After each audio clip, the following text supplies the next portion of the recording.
joie pour vous d'être dans la maison du Seigneur ce matin. En tout cas, c'est une joie pour moi, même si c'est avec crainte et tremblement que je me présente devant le trône de Dieu. Je vais vous inviter à vous tenir debout.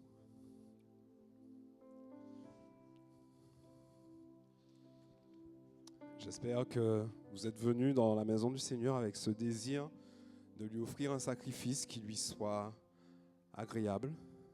J'espère que vous êtes disposés à adorer notre Dieu. Je vous invite à faire silence dans vos cœurs, faire taire tout bruit extérieur, tout ce qui pourrait venir enlever la paix de Christ en vous. Et je voudrais vraiment que ce matin, nous puissions ensemble, de même cœur, de même amour, adorer notre Seigneur. Prions.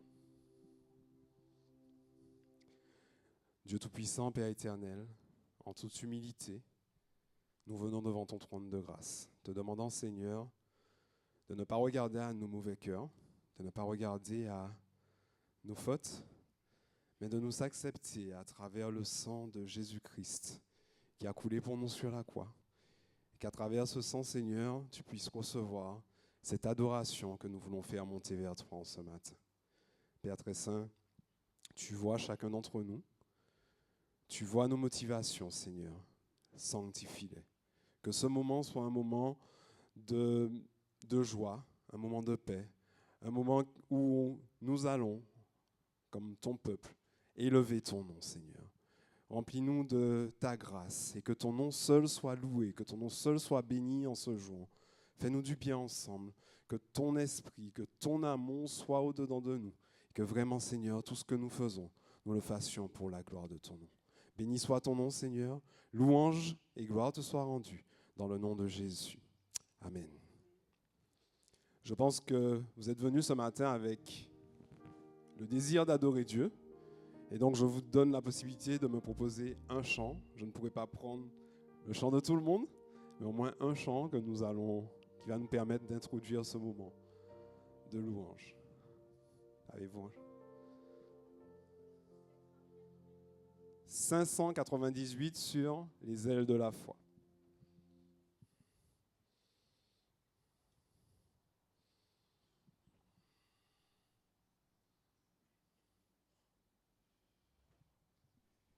La voix du Seigneur m'appelle, prends ta croix et viens, suis-moi.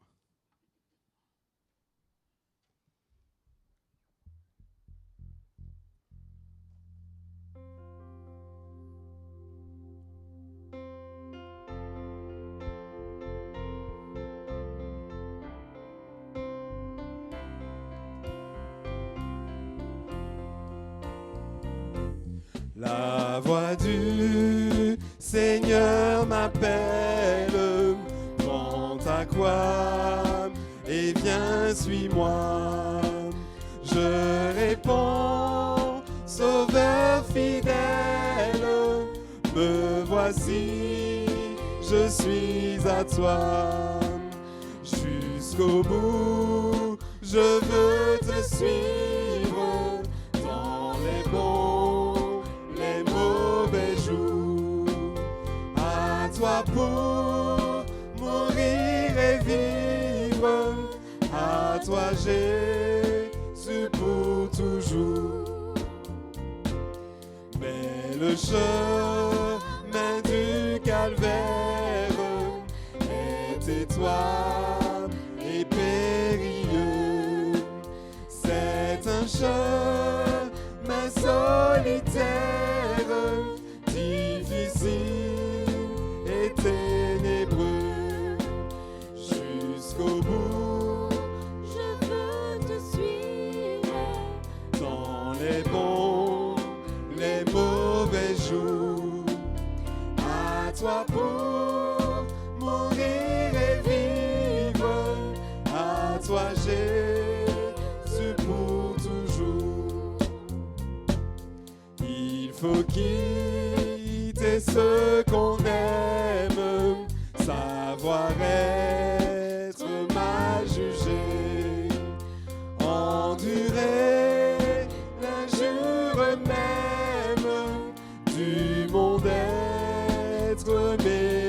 marcher jusqu'au bout.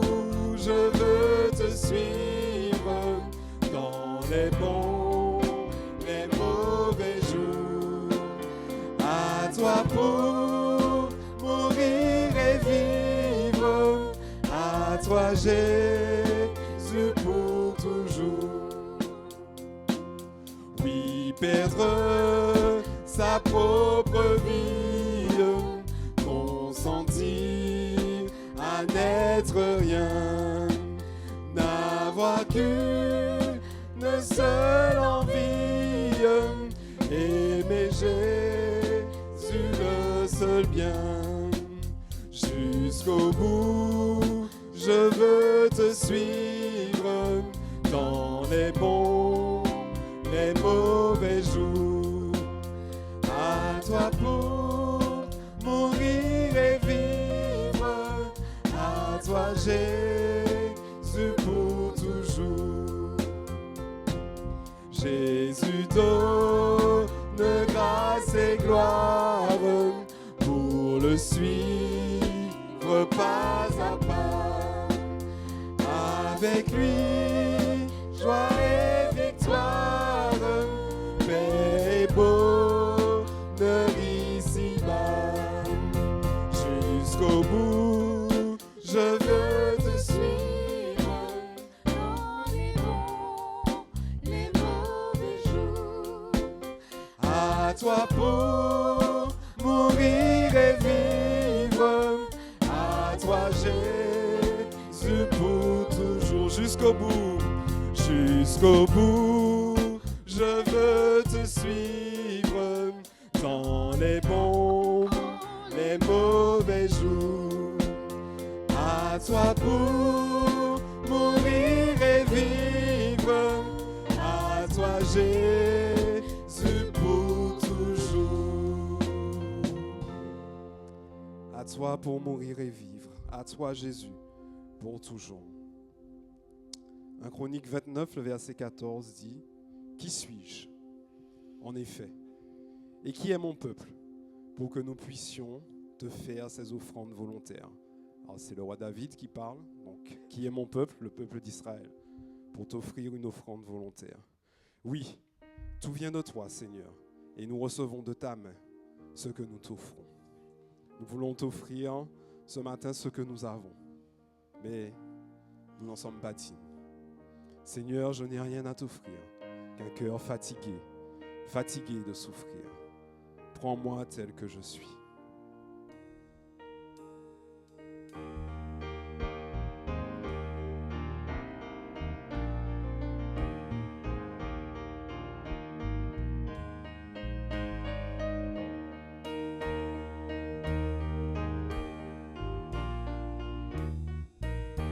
Seigneur, je n'ai rien à t'offrir qu'un cœur fatigué de souffrir et qui sans toi ne peut guérir. Je n'ai que ma misère en moi tel que je suis, sans vertu, sans appui, tel que je suis, tel que je suis, ô mon céleste frère. J'ai transgressé ta sainte loi, le péché vain que règne en moi, pour me présenter devant toi. Je n'ai que ma souillure, en moi tel que je suis, sans vertu, sans appui, tel que je suis, tel que je suis. Lave mon âme impure, faible est ma chair, faible est mon cœur, pour repousser le tentateur. Ô mon divin libérateur, je n'ai que ma faiblesse, en moi tel que je suis, sans vertu, sans appui, tel que je suis, tel que je suis, subviens à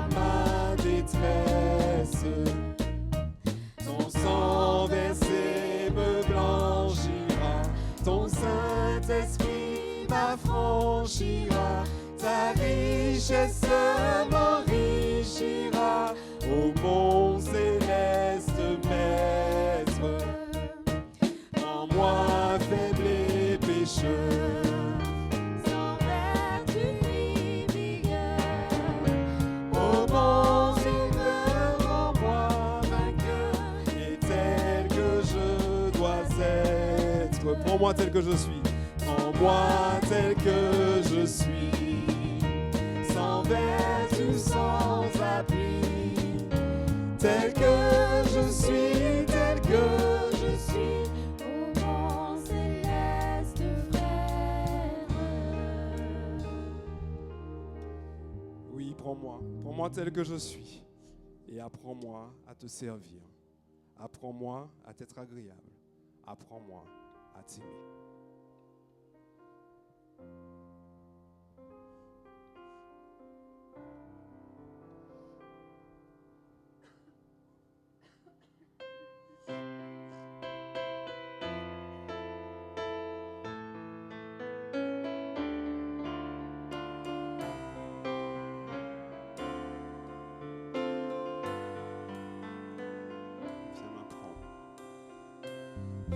Viens m'apprendre à t'aimer. C'est en toi qu'est la vie, en toi qu'est le bonheur et la félicité. Jésus étend sur moi ta main meurtrie, et dis-moi j'ai souffert, j'ai porté ton péché. Vois, je suis à tes pieds, je pleure et m'humilie à l'ombre de ta croix. Je me tiens prosterné, que ton divin amour me retienne et me lie et m'apprenne à t'aimer, toi qui m'as tout donné.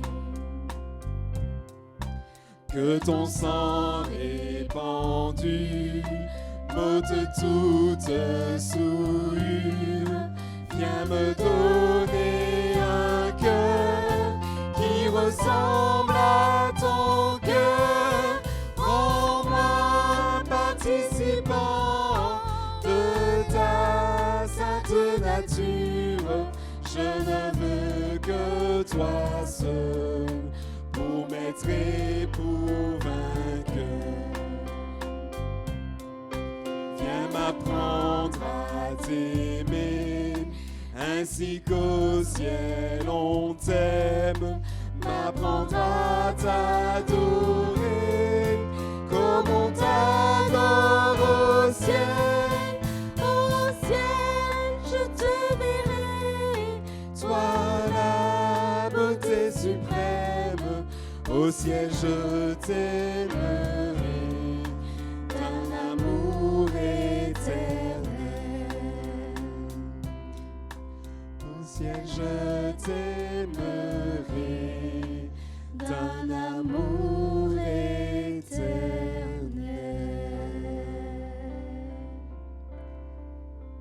Apprends-moi à t'aimer, apprends-nous à nous aimer tels que nous sommes, afin de pouvoir ensemble louer son nom d'un même cœur, d'un même amour, d'une même âme. Je loue ton nom éternel, Seigneur, je célèbre ta bonté.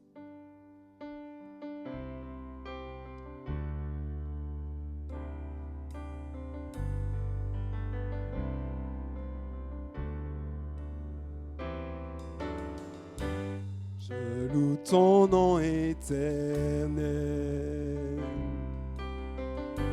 Seigneur, je célèbre ta bonté. Quelle joie tu vis en moi.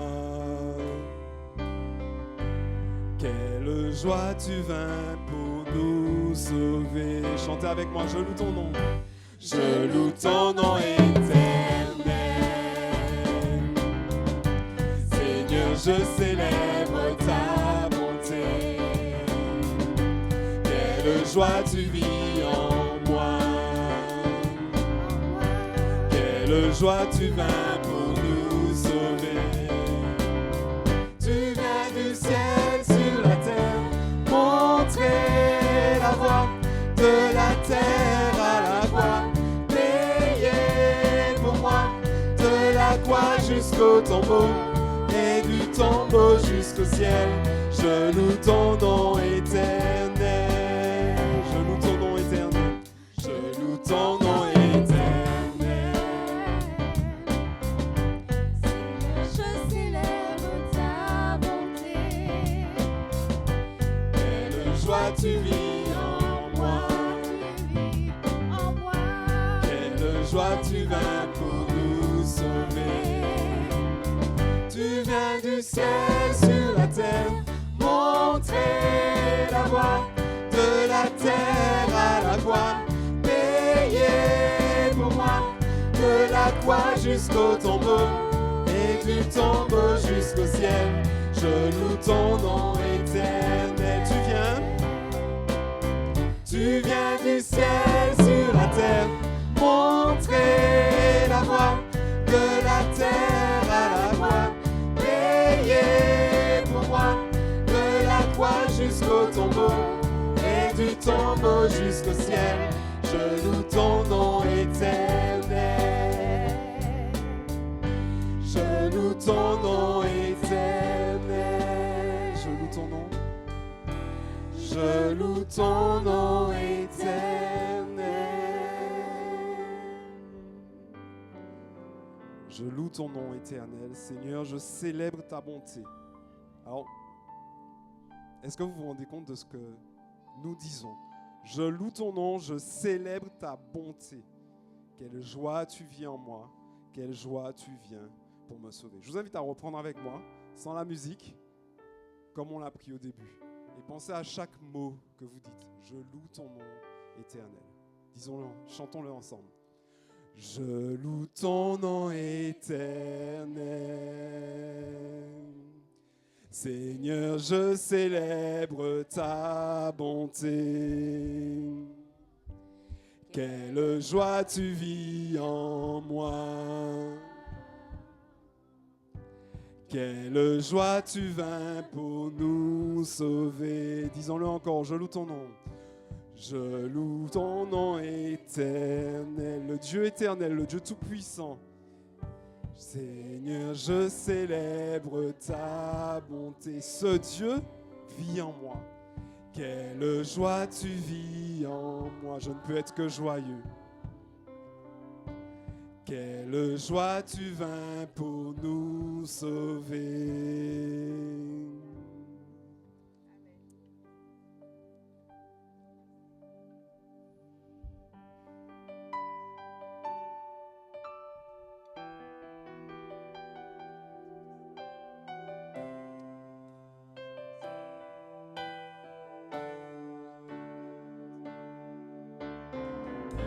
Je suis heureux, tu m'as donné ton nom. Je ne veux pas être ailleurs que dans tes bras d'amour, dans tes bras d'amour, tout près de toi. Contre ton cœur, dans tes bras d'amour. Je veux chanter.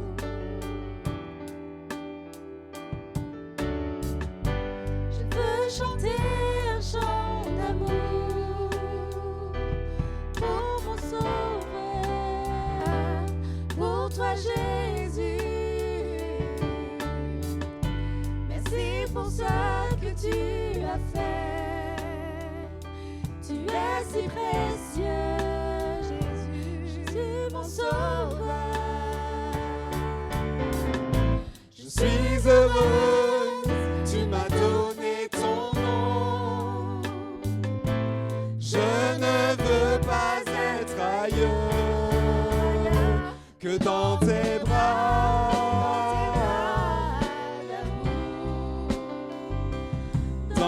tes bras d'amour, tout près de toi, contre ton cœur, tout près de toi,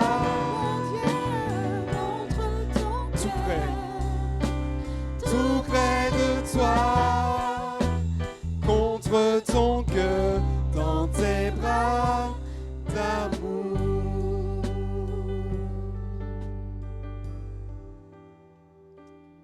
À ce Dieu d'amour, à ce Dieu tout-puissant, à ce Dieu que nous servons, à lui seul soit la gloire. Car à la croix, il est mort pour moi. Mais il n'est pas justement, mais grâce à sa mort, je sais que je vivrai pour l'éternité.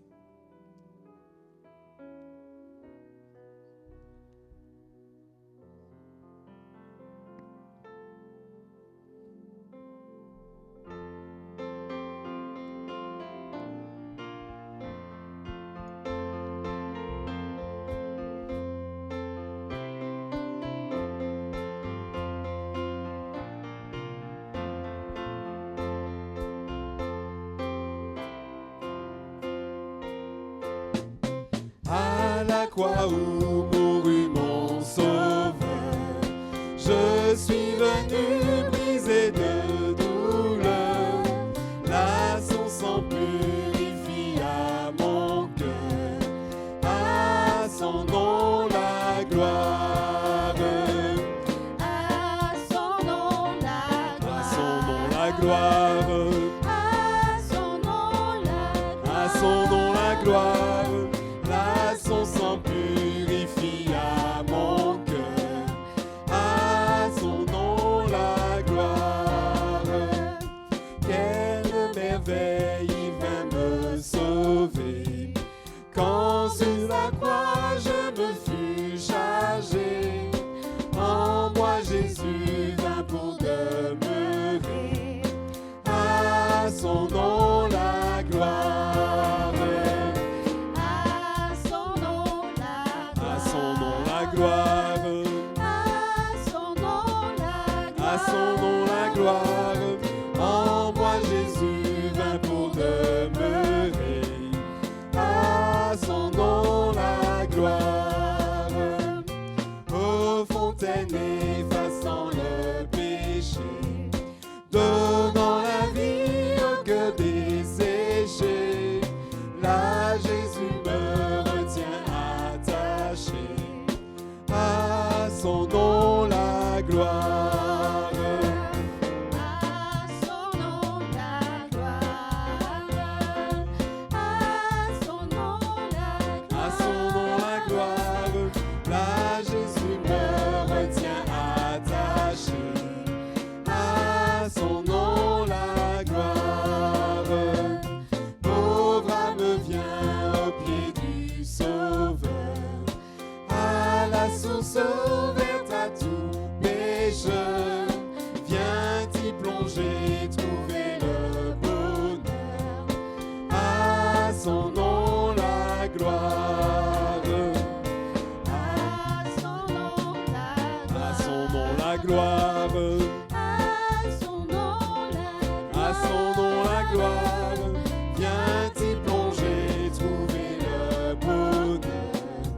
À son nom la gloire.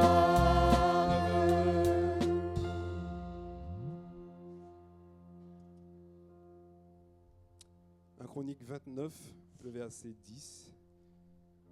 David bénit l'Éternel en présence de toute l'assemblée et il dit, alors là c'est David qui parle, mais j'aurais aimé que nous puissions tous le dire ensemble. Béni sois-tu d'éternité en éternité, Éternel, Dieu de notre Père. À toi, Éternel, la grandeur, la force et la magnificence, l'éternité et la gloire. Car tout ce qui est au ciel et sur la terre t'appartient. À toi, Éternel, le règne, car tu t'élèves souverainement au-dessus de tout. C'est de toi que viennent la richesse et la gloire. C'est toi qui domines sur tout. C'est dans ta main que sont la force et la puissance. Et c'est ta main qui a le pouvoir d'agrandir et d'affermir toutes choses. Maintenant, ô notre Dieu, Nous te louons et nous célébrons ton nom glorieux. Amen. Nous allons terminer avec ce chant. Grand Dieu, nous te bénissons.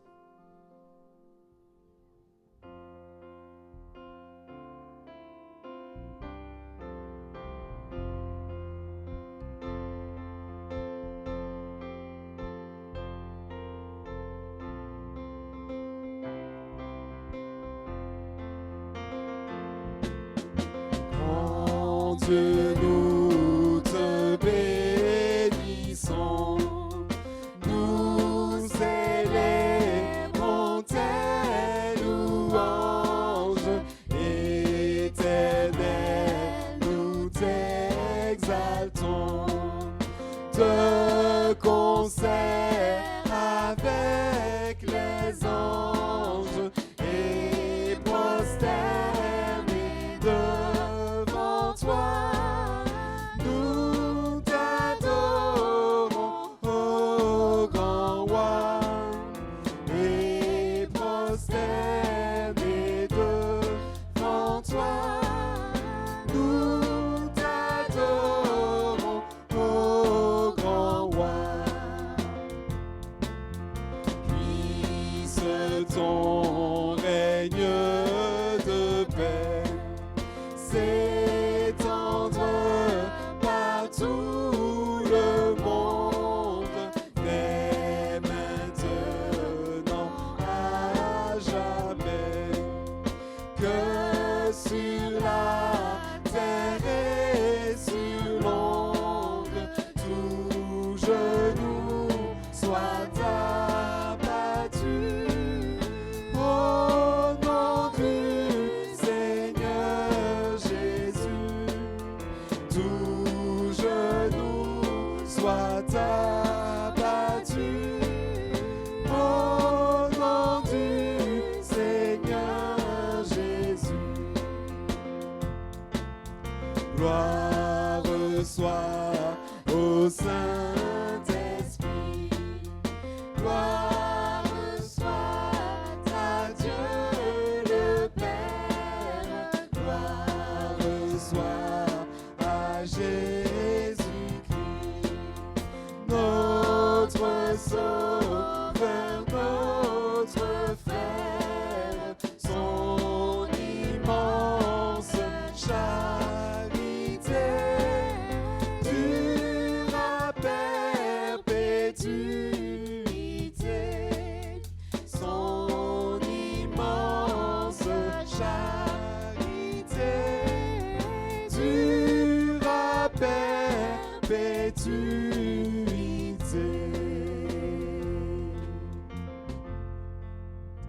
Je laisse la place au pasteur Ambroisine pour la lecture de la parole et la prière.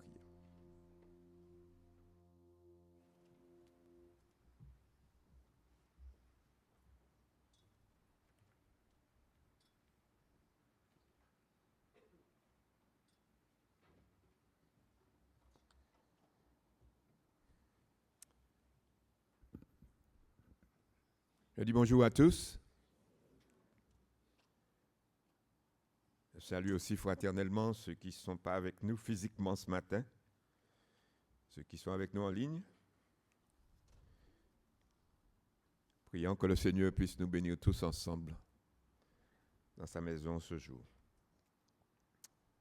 Nous allons introduire notre prière par cette lecture du psaume 96, où il est écrit ceci. Chantez à l'Éternel un cantique nouveau. Chantez à l'Éternel, vous tous, habitants de la terre. Chantez à l'Éternel, bénissez son nom. Annoncez de jour en jour son salut. Racontez parmi les nations sa gloire, parmi tous les peuples ses merveilles, car l'Éternel est grand et très digne de louange. Il est redoutable par-dessus tous les dieux, car tous les dieux des peuples sont des idoles, et l'Éternel a fait les cieux. La splendeur et la magnificence sont devant sa face. La gloire et la majesté sont dans son sanctuaire. Famille des peuples, rendez à l'Éternel gloire et honneur. Rendez à l'Éternel gloire pour son nom. Apportez des offrandes, Entrez dans ses parvis, prosternez-vous devant l'Éternel, avec des ornements sacrés. Tremblez devant lui, vous tous, habitants de la terre. Dites parmi les nations, l'Éternel règne. Aussi le monde est ferme, il ne chancelle pas. L'Éternel juge les peuples avec droiture. Que les cieux se réjouissent et que la terre soit dans l'allégresse. Que la mer retentisse avec tout ce qu'elle contient. Que la campagne s'égaye avec tout ce qu'elle renferme. Que tous les arbres des forêts poussent des cris de joie devant l'Éternel, car il vient pour juger la terre. Il jugera le monde avec justice et les peuples selon sa fidélité. Que l'Éternel bénisse ce matin cette lecture de sa parole. Prions. Éternel, c'est notre joie ce matin de nous retrouver dans ta maison afin de t'adorer en cette journée que tu as faite. Nous avons mis à part, Seigneur, pour célébrer ton nom. Nous sommes venus dans ta maison, Seigneur, tels que nous sommes. Te demandant, Seigneur, de nous pardonner là où nous avons péché contre toi de quelque manière pendant cette semaine qui s'est écoulée, et peut-être même déjà en cette journée qui a commencé. Nous te demandons, Seigneur, de nous prendre en main, car tu sais de quoi nous sommes faits. Et nous te demandons, Seigneur, que tu te révèles à nos cœurs par le Saint-Esprit, que nous puissions voir ta gloire sur la face de Jésus. Nous sommes venus, Seigneur, avec nos infirmités, avec nos faiblesses, avec nos manquements. Mais nous te demandons, Seigneur, de nous pardonner, de nous laver encore ce matin dans le sang versé de l'agneau. De cet agneau qui a été immolé une fois pour toutes sur le bois du calvaire pour la rémission de nos péchés. Bénis tous les rassemblements ce jour dans le monde. Partout où ton nom est fidèlement invoqué, bénis, Seigneur. Visite ton peuple. Nous agitons devant toi, Seigneur, ceux qui sont malades dans leur corps, qui ont aimé ce matin pouvoir se retrouver en assemblée pour célébrer ton nom et qui sont en péché. Que Père, tu les visites et que tu te manifestes à eux d'une manière particulière. Bénis aussi, Seigneur, ceux qui te cherchent. Peut-être en tâtonnant, tu connais toutes choses. Ceux qui sont entrés ce matin ici, qui ne te connaissent pas comme sauveur personnel, nous les agitons devant toi, afin que, Seigneur, tu puisses parler à leur cœur et les aider à comprendre que c'est en Jésus que se trouve la solution. Donne à ton serviteur la liberté, donne la sagesse, l'assistance de l'Esprit, les mots qu'il faut en ce jour encore pour exposer ta parole comme il convient. Nous prions, Seigneur, que tu éloignes de ce lieu tout ce qui pourrait être pour nous une occasion de chute, tout esprit mauvais, toute puissance des ténèbres qui voudrait troubler ce culte, nous bouleverser, nous égarer, nous séduire, nous distraire. Au nom de Jésus, Seigneur, nous te prions que tu t'interposes puissamment et que ton nom soit glorifié au milieu de nous, parce que c'est par Jésus-Christ, notre Sauveur, que nous t'avons prié pour ta seule gloire. Amen. Voilà, ce matin, la chorale va venir chanter « Il vit, il vit ».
Quelle grâce de savoir que Jésus vit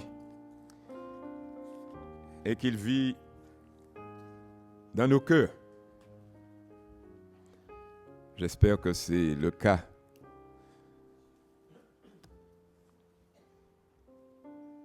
De ceux qui sont entrés ici ce matin.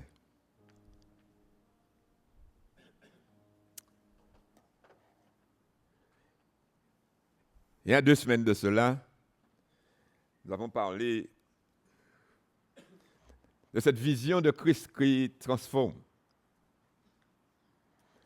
Cette vision de Christ qui transforme sous l'inspiration du Saint-Esprit. Vous vous souvenez? Nous avons médité ce passage de Zacharie.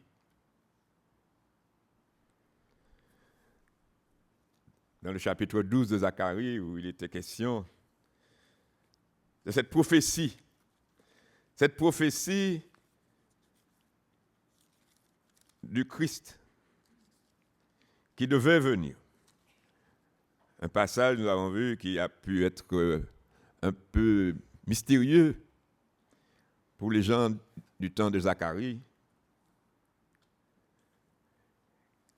Quand il a dit cette parole, dans Zacharie 12, au verset 10, « Je répandrai sur la maison de David et sur la maison de Juda ou de Jérusalem un esprit de grâce et de supplication.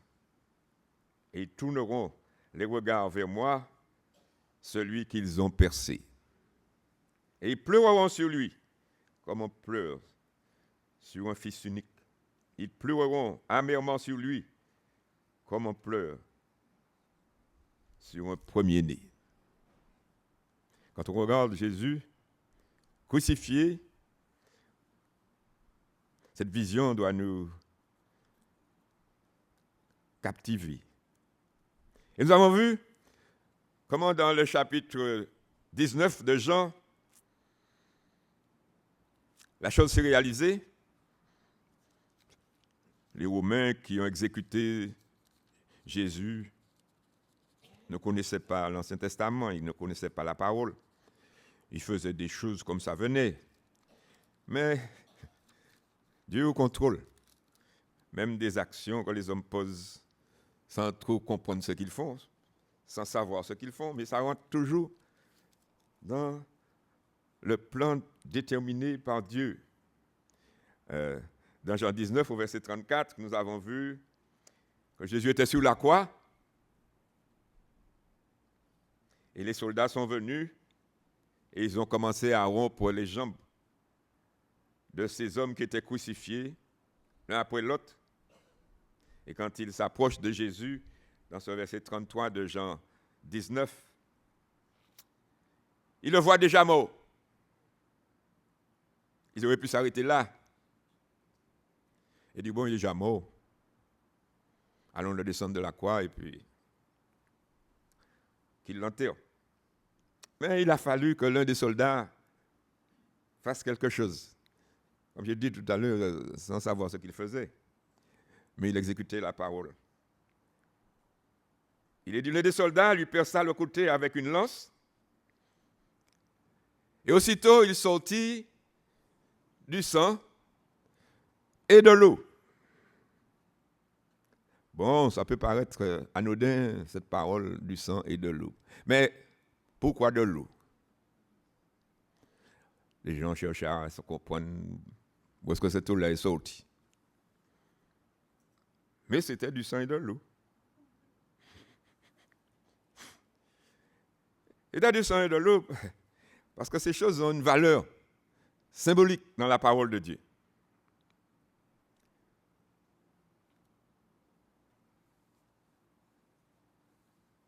Parce que le sang et l'eau font partie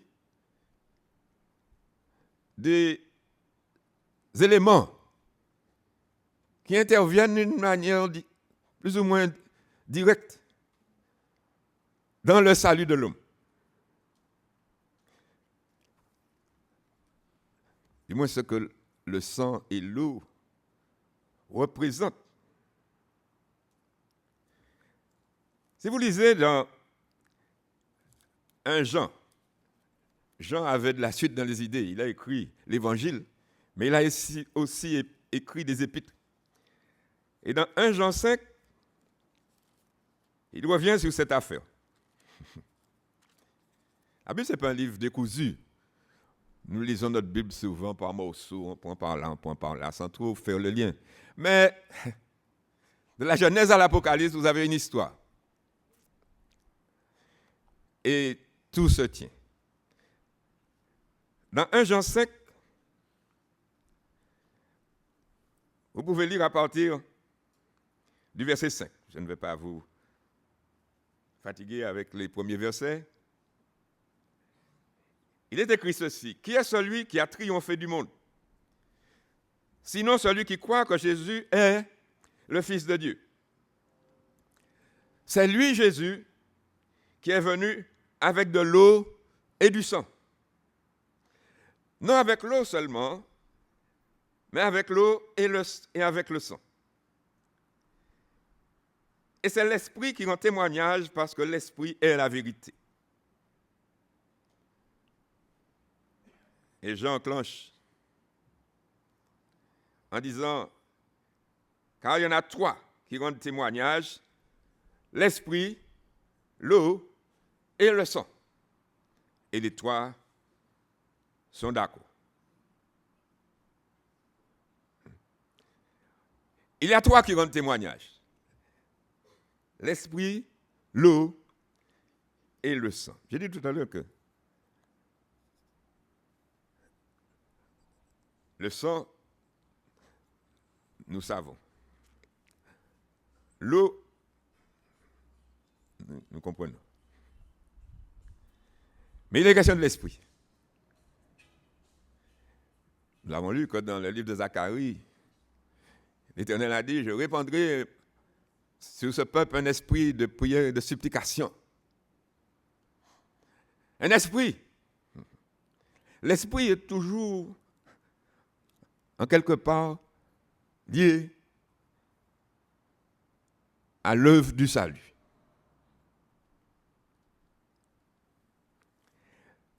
Ces trois choses, on les retrouve dès le commencement, quand l'Éternel a établi le culte des enfants d'Israël dans le désert. Il y avait, il dit tout se tient dans Genèse jusqu'à l'Apocalypse. Quand vous lisez l'histoire du tabernacle, comment le Seigneur a établi avec Israël le tabernacle dans le désert. Vous savez, les enfants d'Israël sont sortis du pays d'Égypte, et puis ils sont arrivés en Canaan, ils sont arrivés dans le désert, et l'Éternel a commandé à Moïse de construire un tabernacle. Il était dans le désert, il leur a commandé de faire une tente, et il a mis un certain nombre d'éléments dans le... Et puis ensuite, il leur a commandé la manière qu'ils devraient faire exercer le culte. Et vous observez que dans la pratique, dans le livre de l'Exode, au chapitre 29,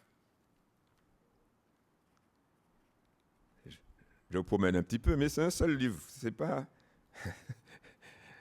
Qu'on soit devant dans le livre ou derrière dans le livre, on est toujours dans le même livre, dans la parole. Dans l'Exode 29, il est question du service et de la manière que les choses devaient être instaurées.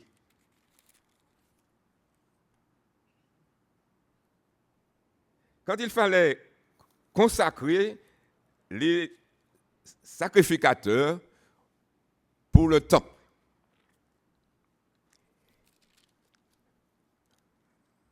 Peut-être que vous avez le tabernacle. Dans le tabernacle, l'Éternel avait commandé d'établir, voilà, on vous a mis une photo. Vous n'allez pas vous souvenir de mon visage, mais vous allez vous souvenir de la photo. C'est bien. Il y avait cette tente, il y avait ce qui ressemble à une petite cabane, mais ce n'est pas une cabane, hein, c'était la tente d'assignation. Et dans cette petite cabane-là, il y avait un certain nombre de symboles. Bon, je ne vais pas aller dans ça. Mais vous observez qu'à l'entrée, il y avait ce qu'on appelle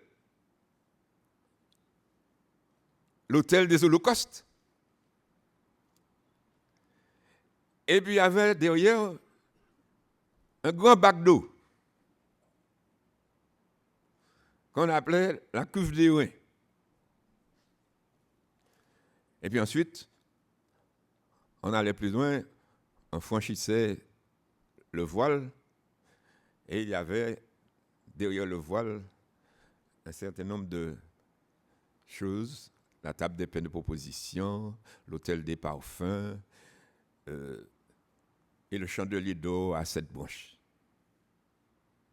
Et puis derrière ça encore, il y avait le lieu très saint, avec les chérubins, etc. Mais on ne franchissait pas ce voile avant de passer par ces deux choses qui sont à l'entrée.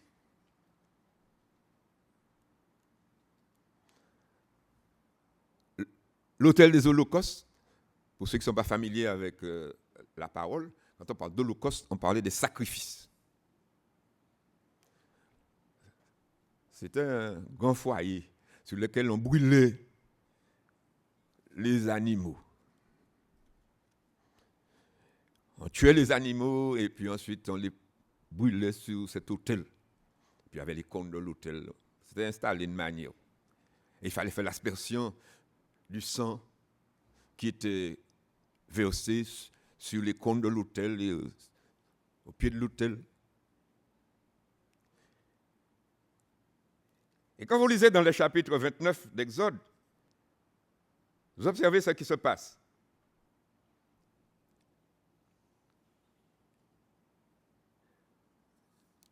À partir du verset 4, il est dit ceci, tu vas amener l'officiant au verset 4. Il lui dit d'abord,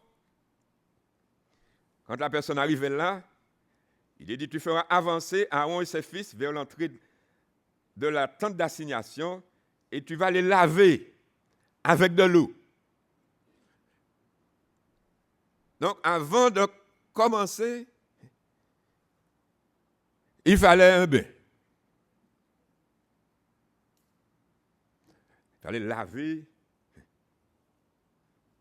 Aaron et ses fils avec de l'eau qui était prise dans la cuve.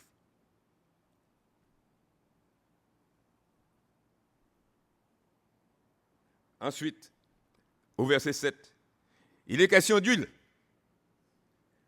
Bon, il est question qu'il fallait qu'il s'habille.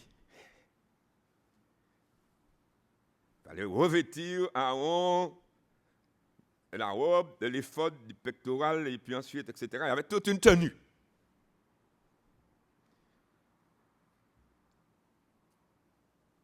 Et puis ensuite, il fallait, au verset 7, prendre de l'huile d'onction qu'on devait verser sur la tête d'Aaron et de tous les sacrificateurs. Vous savez, dans la Bible, l'huile, c'est toujours le symbole du Saint-Esprit. On parlait il y a quelques jours, ceux qui fréquentent nos réunions de semaine, on parlait des 10 vierges qui avaient leur lampe mais n'avaient pas d'huile. Et il est question ici de l'huile d'onction. Un bain, ensuite on s'habille, ensuite il y a l'huile d'onction.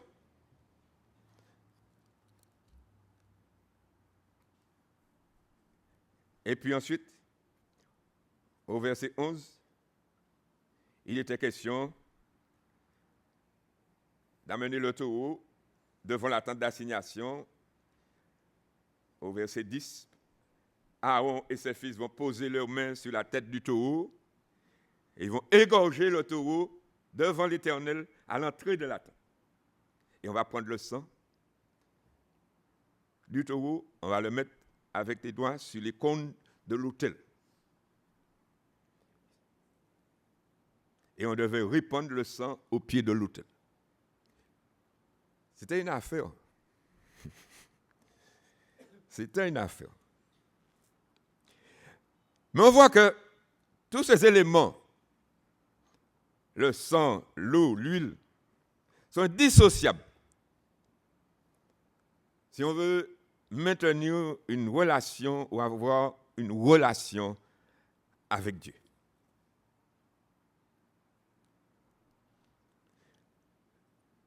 Et quand Jean, des siècles plus tard, reprend cette parole, il parle de l'eau, du sang, de l'huile ou de l'esprit. Il est dans le fil. Même par la suite, quand le tabernacle a été détruit et qu'on a remplacé le tabernacle par le temple, Salomon est débarrassé du tabernacle après qu'il soit rentré dans la terre promise. On a remplacé le tabernacle par le temple. On a fait un beau temple. Vous voyez ça dans 2 Chroniques 4. Mais ils ont toujours maintenu ça. Il y avait l'autel, la mer de fonte, et les sacrifices, et l'esprit était toujours là.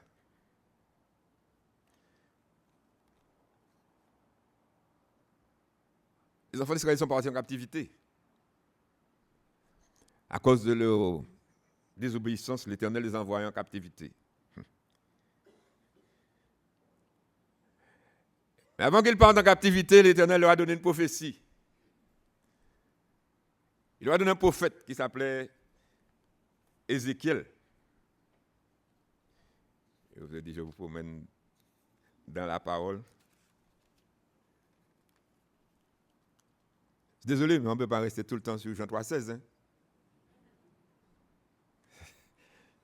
Dans Ézéchiel 36,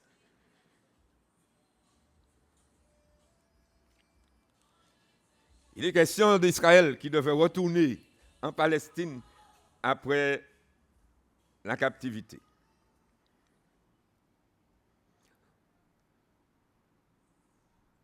L'Éternel leur promet cette parole. Il leur dit, je vous retirerai d'entre les nations, je vous rassemblerai de tous les pays et je vous ramènerai dans votre pays.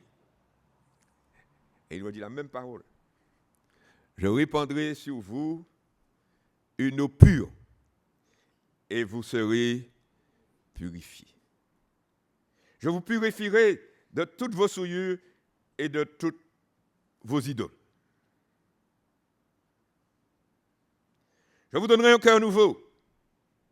Je mettrai en vous un esprit nouveau. J'ôterai de votre corps le cœur de pierre et je vous donnerai un cœur de chair. Je mettrai mon esprit en vous et je ferai en sorte que vous suiviez mes ordonnances et que vous observiez et pratiquiez mes lois. Etc., etc. On revoit les mêmes choses. Et quand les enfants d'Israël sont sortis de la captivité, la première chose qu'ils ont fait, ils ont reconstruit le temple. Bon, pas de la même manière que le temple de Salomon, parce qu'ils n'avaient pas les moyens. Mais ils ont commencé par le temple avant de construire la ville. Ils ont construit le temple. Et ils ont fait les mêmes choses. Ils ont remis les sacrifices en place. Ils ont remis le lavoir, toutes les pratiques de l'ancienne alliance, jusqu'à Christ.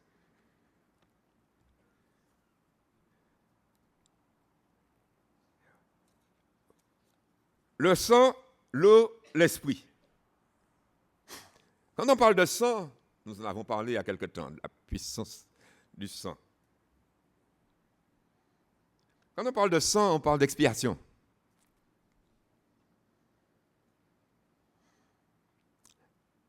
Oui, chaque mois, nous prenons la scène. Et nous participons au sang de Christ. Symboliquement. Le vin reste du vin, il n'y a pas de magie. qu'un homme a ce pouvoir de faire en sorte que le vin devienne du sang. Mais ça nous renvoie en esprit au sang de Jésus. Cette parole que le Seigneur Jésus a prononcée, ceci est mon corps, ceci est mon sang. On participe en quelque part au sacrifice de Christ.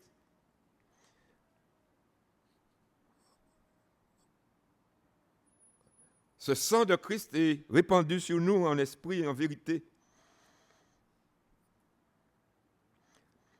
Et c'est ce sang de Christ qui nous parle qui nous rappelle le prix qui a été payé pour que nous puissions être sauvés.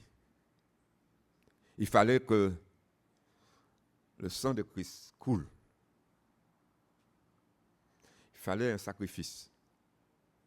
Parce que la Bible dit, sans effusion de sang, il n'y a pas de pardon. Notre confiance, nous en avons parlé il y a quelque temps, est dans ce sacrifice de Jésus. Avons vu comment, dans l'Épître aux Hébreux, il est dit que le sang de Christ plaide. Nous en avons parlé. Devant Dieu, le sang de Christ parle. Il est dit mieux que celui d'Abel. Et il parle en notre faveur. C'est là que notre confiance est. Jésus a versé son sang. On aime à dire, il a versé son sang pour nous. C'est vrai, il a versé son sang pour nous, mais il faut mieux encore dire, être certain et pouvoir dire, il a versé son sang pour moi. Et ce n'est pas pour vous, mais c'est pour moi. Parce que le salut est individuel. Hein? C'est chacun qui sait ce qu'il fait de ce sacrifice. Est-ce qu'il accepte ce sacrifice? Est-ce qu'il le prend d'une manière personnelle? Est-ce que sa confiance est dans ce sacrifice?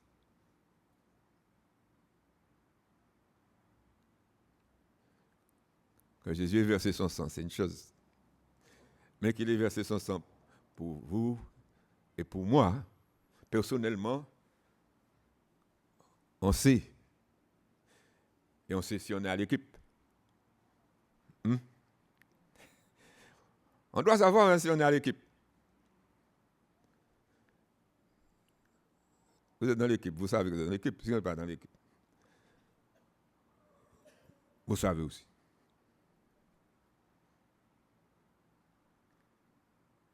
Je dis, ce sang nous parle d'expiation, de substitution. Jésus a pris notre place.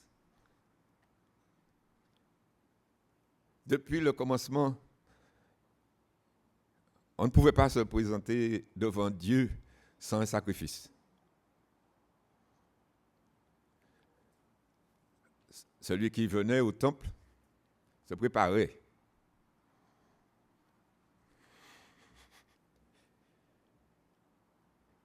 Pendant les 2 derniers jours, on a eu un séminaire sur le culte avec les officiants, les acteurs du culte.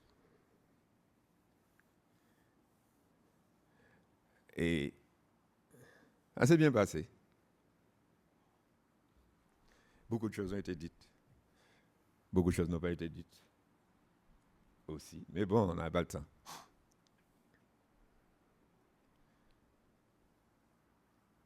Et ce matin, en me préparant pour le culte,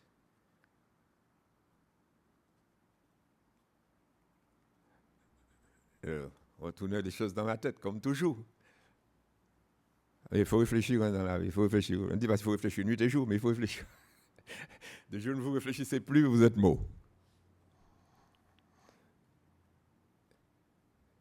Et j'ai dit, certains peuvent penser, pourquoi on se prépare pour venir au culte? Parce que ça a son importance de se préparer pour venir au culte. On vient de la maison de l'Éternel. Et je me prépare et je me dis, pourquoi est-ce que je ne me réveille pas? Et j'attrape une paire de sandales et j'envoie un peu d'eau sur mon visage et puis je plonge dans la voiture. Ça ne peut pas se faire. Ça ne peut pas se faire, ça n'a pas de sens. Le seul fait de se réveiller, prier, se préparer pour venir dans la maison de l'Éternel, participer avec les saints, ça a sa place. Et dans le service du temple, au commencement, il y avait tout un protocole. Je sais que nous sommes dans un siècle où les gens ne pensent qu'à une chose, c'est casser les codes. Mais il n'est pas parce que le monde pense comme ça que le chrétien doit penser comme ça. Non, il ne faut pas casser les codes. On se prépare pour apporter à l'Éternel un service. On se prépare. Ils faisaient ce qu'ils faisaient, ils emmenaient l'animal, ils entraient dans le temple ou dans l'arche. Et puis ils confessaient leurs péchés sur l'animal. Chaque fois qu'ils offraient un animal, ils confessaient leurs péchés. C'est-à-dire qu'ils faisaient un examen de conscience.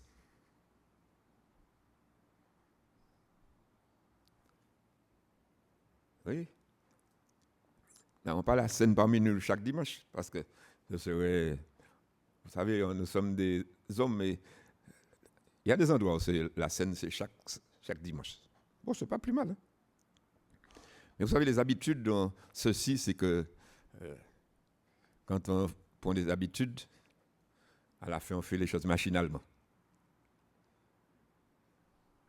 Nous, on prend la scène une fois par mois.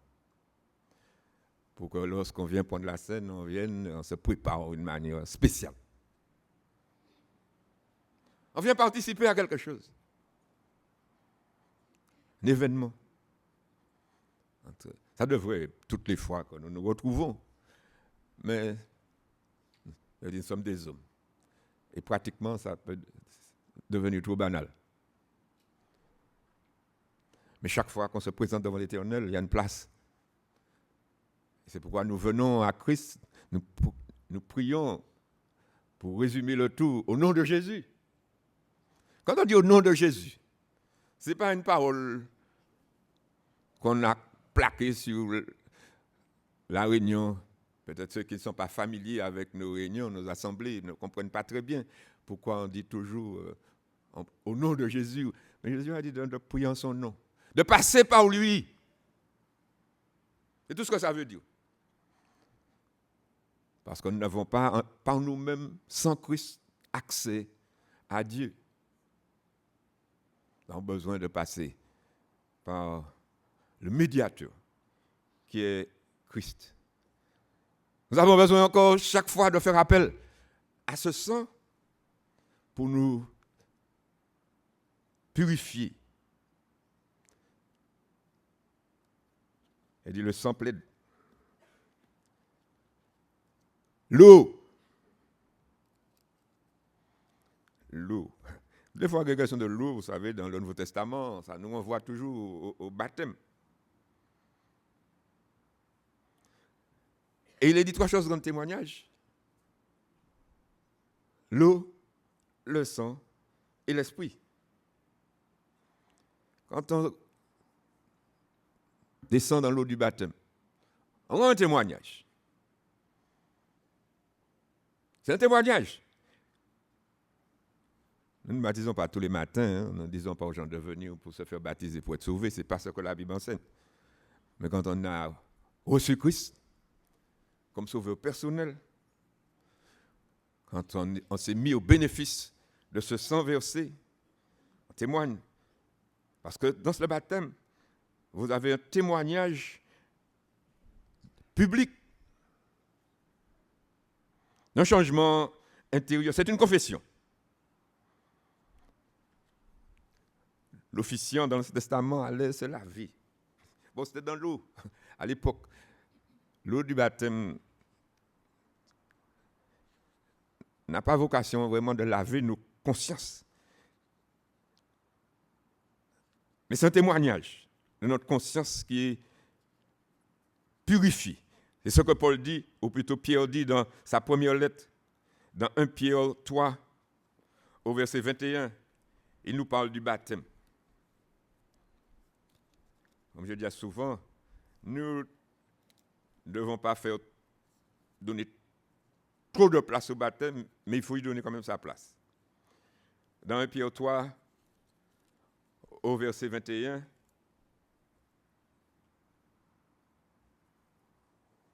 il est dit c'est tout. Il parle de l'eau du déluge. Est une figure du baptême. Du baptême qui n'est pas la purification des souillures du corps. Dans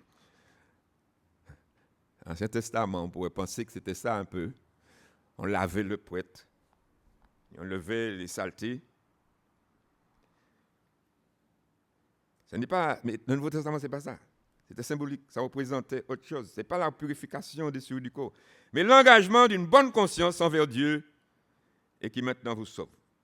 Vous aussi, par la résurrection de Jésus-Christ qui est à la droite de Dieu, depuis qu'il est allé au ciel et que les anges, les autorités, les puissances lui ont été soumis.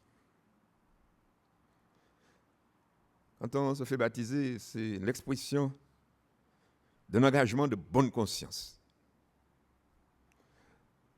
Bonne conscience. L'enfant de Dieu, c'est quelqu'un qui doit avoir une bonne conscience. Bonne conscience. On a une bonne conscience devant Dieu, devant les hommes.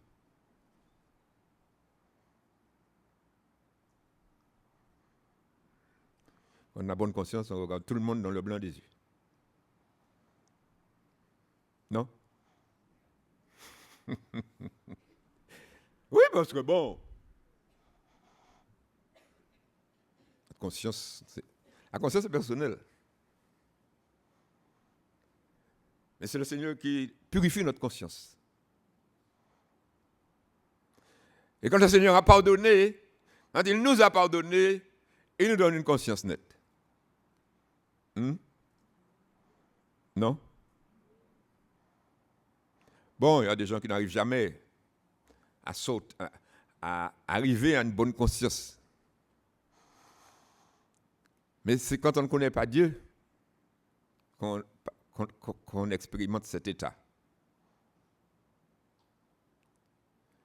Parce que si Dieu nous a pardonné et qu'on a fait ce qu'on doit faire, on doit se sentir libre. Non? Il y a des gens qui peuvent commettre des actes sur la terre humainement, je dirais, impardonnables. Ça n'existe pas, mais lui peut penser que ce que j'ai fait est impardonnable. Et la personne vit en traînant une mauvaise conscience. La personne a une mauvaise conscience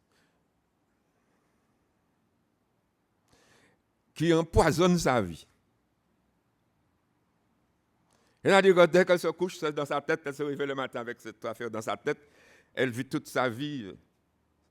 Ça, c'est l'enfer sur terre. Mais si on vient à Christ, que le Seigneur nous pardonne et nous lave notre conscience,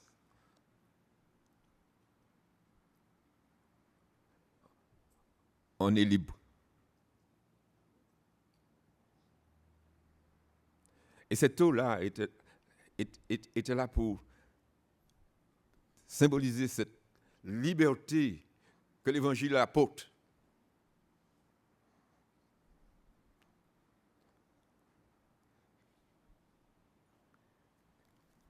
Dans le baptême, on descend et on témoigne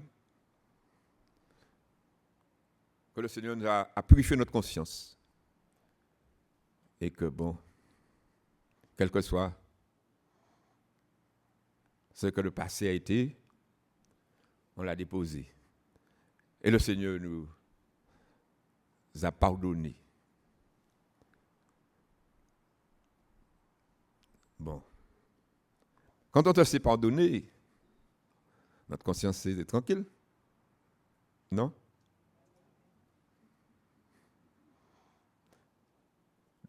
Si Dieu nous a pardonné, nous avons fini avec le dossier.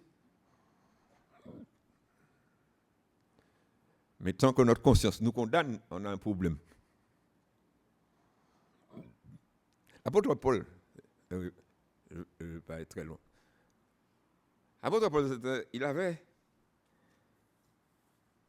été un grand criminel avant l'évangile.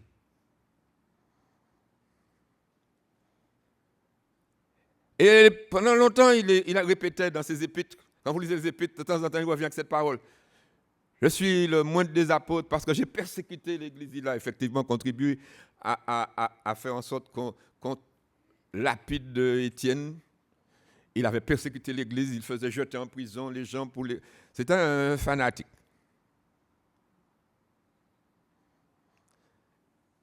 Et il savait, il n'hésitait pas à le dire, hein, il parlait de ça. Hein. Toutes les fois qu'il avait l'occasion, il disait, moi je sais, j'ai persécuté l'Église de Christ. J'étais un homme violent, désagréable. J'ai fait des choses. Il ne cachait pas hein, ce qu'il avait fait. Mais il est dit que Dieu lui a fait miséricorde. Et il a saisi la miséricorde de Dieu et sa conscience s'est trouvée purifiée. Je dis cela parce que je suis certain que dans cette assemblée ce matin, il y a des gens qui ont mauvaise conscience. Et qui n'arrivent pas à s'en sortir. Mais si vous regardez à Christ, et que vous méditez le sacrifice de Christ, et que vous voyez tout ce qu'il a souffert à votre place, et que le Saint-Esprit vous prend là où vous êtes et vous aide à vous débarrasser de cette mauvaise conscience, vous pouvez continuer à vivre. Et à vivre dans la joie. Non?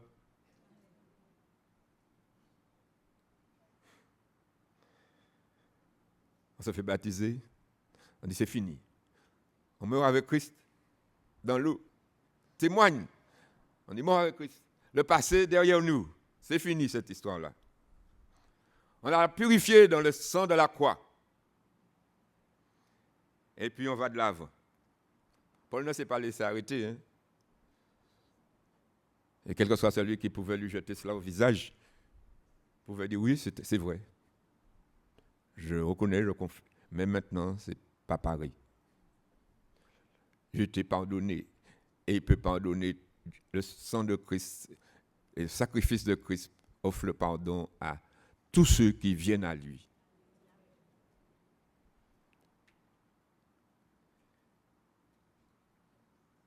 Le sang, l'eau, l'esprit. Parce que dans tout cela, c'est l'esprit qui agit. Nous avons vu comment depuis Zacharie, il a dit, je répandrai sur ce peuple un esprit de prière et de supplication. Le Seigneur a envoyé l'esprit à l'église lors de la Pentecôte. Et l'esprit aujourd'hui est dans l'église.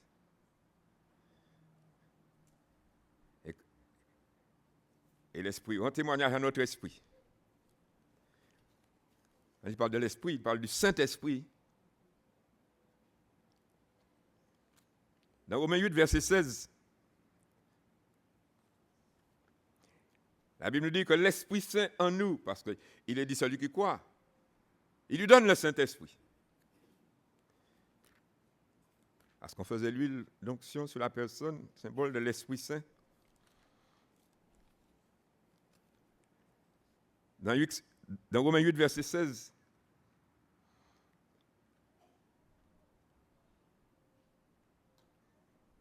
au verset 15, il dit, je lis le verset 15 parce que ça va ensemble. Et nous n'avons pas reçu un esprit de servitude pour être encore dans la crainte.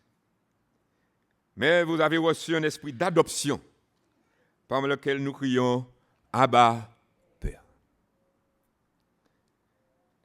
L'Esprit lui-même rend témoignage à notre esprit que nous sommes enfants de Dieu.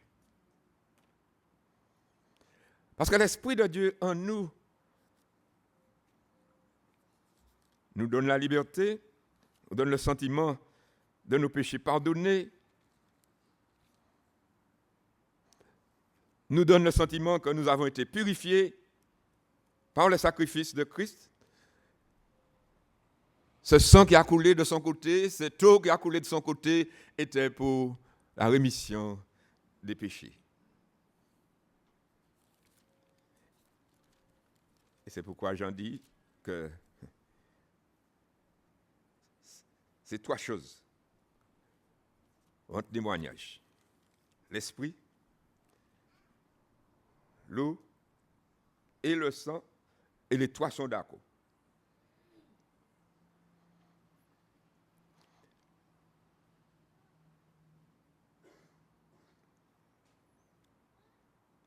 Et je termine en disant deux paroles. Il dit, l'Esprit Saint rend témoignage à notre esprit. Mais dans 1 Jean 5, il continue le passage en disant, celui qui croit au Fils de Dieu a ce témoignage en lui-même. Quand on accepte Christ, ce témoignage est établi en nous. Nous sommes passés par là. Nous avons expérimenté la puissance du sang de Christ. Nous avons témoigné de notre foi. Nous avons reçu l'Esprit. Et on voyage. Celui qui croit au Fils de Dieu a le témoignage en lui-même. Et celui qui ne croit pas, au verset 10 de 1 Jean 5, le fait mentir, puisqu'il ne croit pas au témoignage que Dieu a rendu à son Fils. Et voici ce témoignage, c'est que Dieu nous a donné la vie éternelle et que cette vie éternelle est dans son Fils. Celui qui a le Fils a la vie. Celui qui n'a pas le Fils de Dieu n'a pas la vie. Quand vous dites à certaines personnes que vous êtes sauvés et que vous avez la vie éternelle, ils vous regardent bizarrement. Comment comprenez-vous bon, cette personne? Vous connaissez le discours. Non, on n'est pas meilleur que les autres, nécessairement. Mais on a Christ dans notre vie et on a la vie éternelle. Et il dit, je vous ai écrit ces choses afin que vous sachiez que vous avez la vie éternelle. Vous qui croyez au nom du Fils de Dieu. Tout ce que Dieu demande, ses ennemis, c'est qu'on puisse venir à lui, à Christ. Dans la repentance, c'est la foi. Quel devoir du croyant? Dans 1 Jean 1, au verset 9, il dit, si nous confessons nos péchés, il est fidèle et juste pour nous pardonner et pour nous purifier de toute iniquité. Il n'y a pas de personne qui ne pêche. Mais si nous confessons nos péchés, il est fidèle et juste pour nous pardonner et pour nous purifier de toute iniquité. Si ce matin vous êtes ici, peut-être pour la première fois, ou bien si vous venez habituellement, mais vous n'avez pas d'assurance. Vous êtes un peu... Venez à Jésus dans la repentance, dans la foi. Dites-lui ce que vous avez à lui dire. Et vous serez surpris. Il ne met pas dehors celui qui vient à lui. Il ne brise pas le roseau cassé. Il n'éteint pas l'aluminium qui fume. On peut venir tremblant, on peut venir joyeusement, on peut venir, chacun vient comme il veut. Mais dès qu'il vient au bon endroit, il trouvera une source. Il trouvera tout ce qu'il faut. L'eau, le sang, l'esprit, l'huile, qui sera répandue sur lui. Et il pourra aller de l'avant et vivre en vainqueur. Nous allons chanter ensemble, bien-aimés, ce matin. le 581.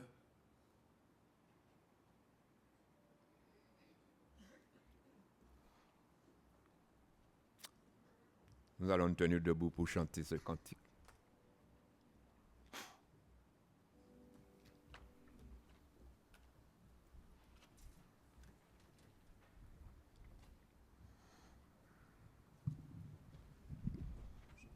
Bonjour.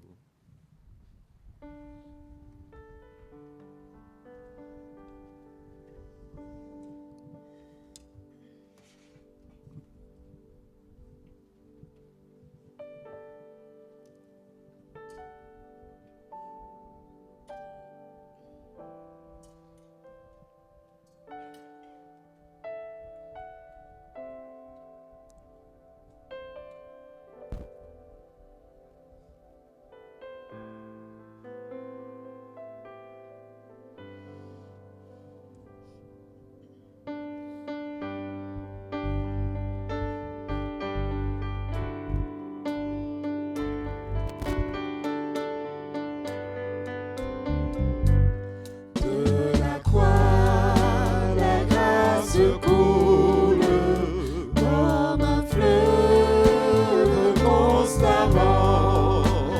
Oh, venez, venez en foule, un plein pardon vous attend. Oh, venez, venez en foule, un plein pardon vous attend. Oui, pour tous la grâce abonde, à tous le ciel est ouvert. Pour tous les pécheurs du monde, le Rédempteur a souffert. Pour tous les pécheurs du monde, le Rédempteur a souffert. Crois à sa miséricorde qui dure éternellement. Pour toi la grâce déborde à cette heure, en ce moment. Pour toi la grâce déborde à cette heure, en ce moment.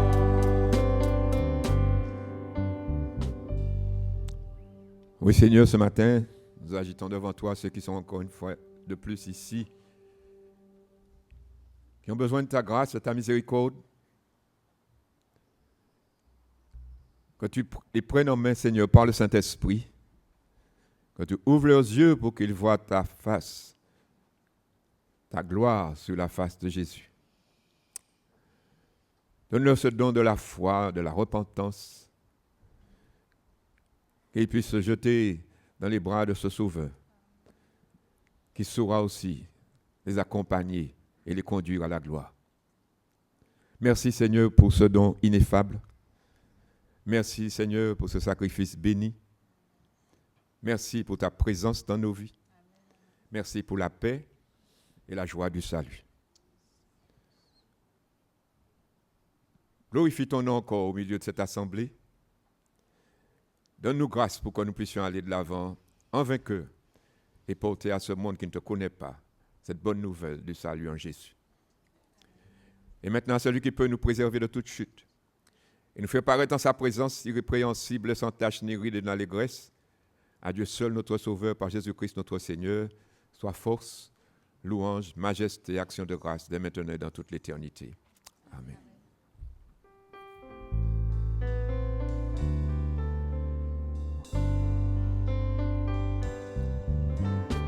Dans ces jours qui viennent, et quoi qu'il advienne, Dieu vous maintienne à jamais en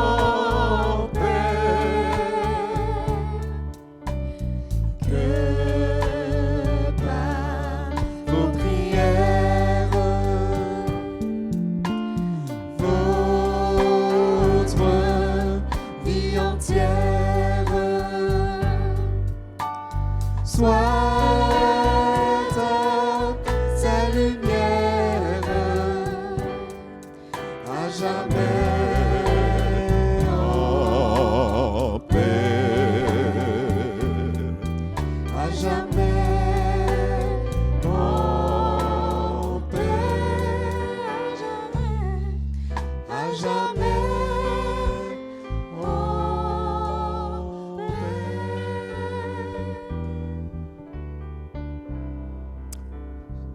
Voilà, pour ceux qui sont en ligne, notre réunion s'arrête ici.